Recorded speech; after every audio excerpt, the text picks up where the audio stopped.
উপরাষ্ট্রপতি পুজো দিলেন, কিভাবে পুজো দিলেন?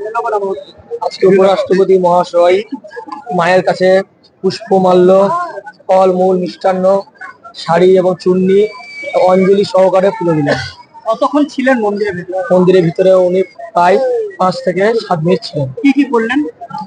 মাকে নিজে মনোবাসনা জানালেন, পুষ্পাঞ্জলি দিলেন, মায়ের পুজো করলেন।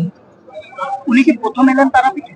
প্রথম এসছেন উনি তারাপীঠে। আপনি পুরোহিত ছিলেন? আমি করেছি। কেমন লাগলো উপরাষ্ট্রপতি পুজো করে? তবে ভাবতে পারিনি যে এই সুযোগটা আমি পাবো, পেয়েছি। খুবই খুশি, মানে বলার কিছু আমি প্রকাশ করতে পারছি না, এতটাই খুশি হয়েছি। ওনার পুজো করতে পেরে নিজেকে গর্বিত বোধ করছি আমি।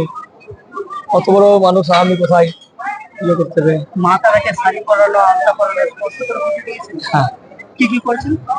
শাড়ি পরিয়েছেন, চুন্নি দিয়েছেন, পুষ্পাঞ্জলি দিয়েছেন। কে কে ছিলেন? আমি ছিলাম আর আমার দাদা ছিল নিত্যানন্দ চ্যাটার্জি। উপরাষ্ট্রপতি কে কে ছিলেন? উপরাষ্ট্রপতি ছিলেন, ওনার স্ত্রী ছিলেন। কি চাইলেন মায়ের কাছে? প্রার্থনা কি করলেন? সেটা উনি মন থেকে বলেছে, দেশবাসীর মঙ্গল কামনার জন্য বলেছেন। কি নাম আপনার? আমার নাম অমিত কুমার চ্যাটার্জি।